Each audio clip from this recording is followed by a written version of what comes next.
Hello everyone and welcome to my critical presentation. In this presentation, I will be talking about how my writing process has developed through this module and also about the influences of my final piece.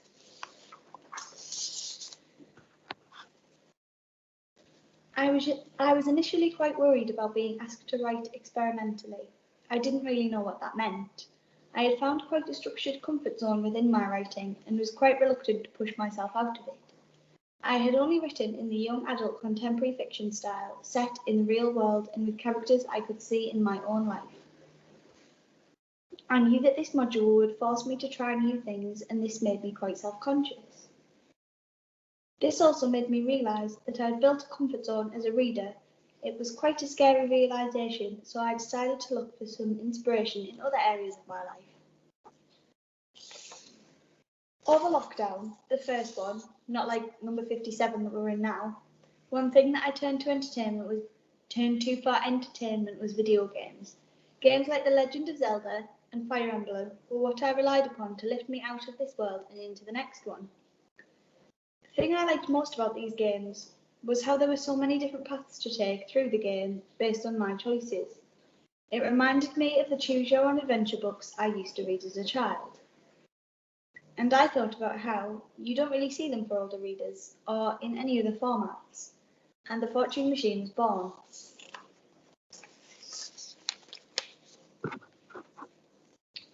Once I had the idea in my head, it was a case of working out how I was going to make it work in the format of a poem. Initially, I wanted to create a poem through the eyes of a machine using pseudocode, which is universal shorthand for computer code, and I wanted it to be quite short.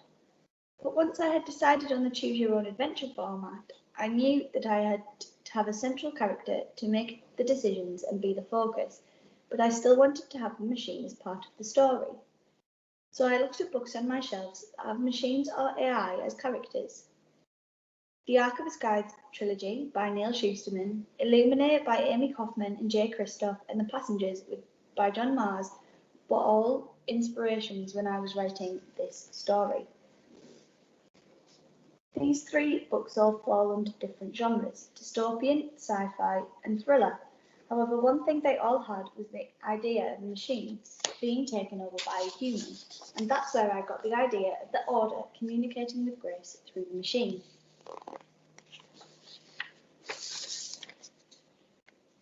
Definitely the hardest part of the process was organising the different pathways and subsequent outcomes for each one. I initially tried just writing the first draft, but that became very confusing and left a lot of room for error. So I did a flowchart of all of the different pathways before I started writing it. This was the basic skeleton that decided where each choice was going to end up. This was definitely a new way of writing that I had never tried before. Typically, I would free write a first draft of a poem and then start doing edits. In this poem, that wasn't an option. I almost had to edit it before I started writing it, because I knew I had to make it work and make sure that there weren't any errors or elements that would make it difficult for the reader to use.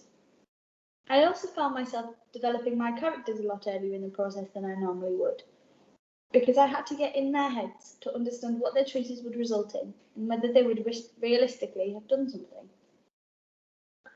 Because of the line count and the format of the poem, I decided to use the idea of in media res, where I started the poem in the middle of the action.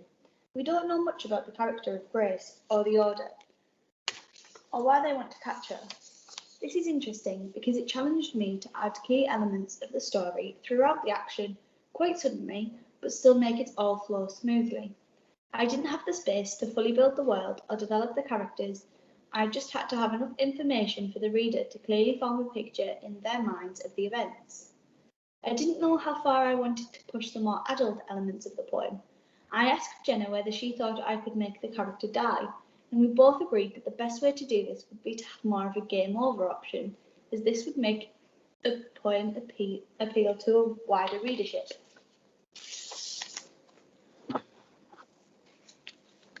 When I first started writing my portfolio, I got feedback that whilst my original submissions were experimental for me and out of my own comfort zone, they weren't experimental in the broader sense. I still had used a lot of tropes and stereotypical elements of what I was writing.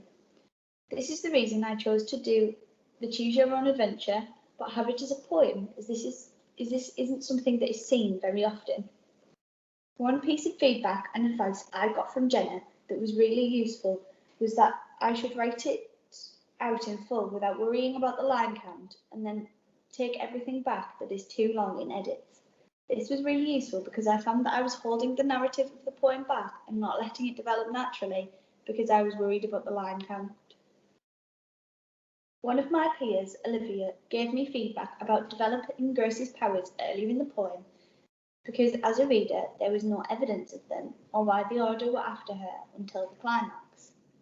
This was really helpful because it was something I had overlooked.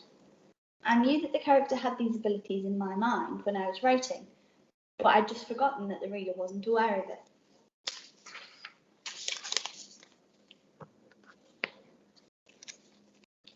In the future, I plan on developing this poem. I feel like the ending is quite rushed, and I feel like if I was writing it again, without the line count limit, I would make it have a much more developed narrative and characters. I would also like to share more of the characters' backstories and the world building. I would write it within 2 separate timelines and have it changing between Grace's past, her powers and the Order, and the action at present. I would do this as flashbacks initially, I think, but developing it, I would play with the idea of using the fortune telling a little bit more and see if I could incorporate the idea of Grace using the machine to see into her own future to give it another experimental element. I would also use more description within the poem. I have mental images of all the characters and settings, but at present the reader doesn't have any information about that. In a future development, I would like to try and get the reader to see the characters similarly to how I do.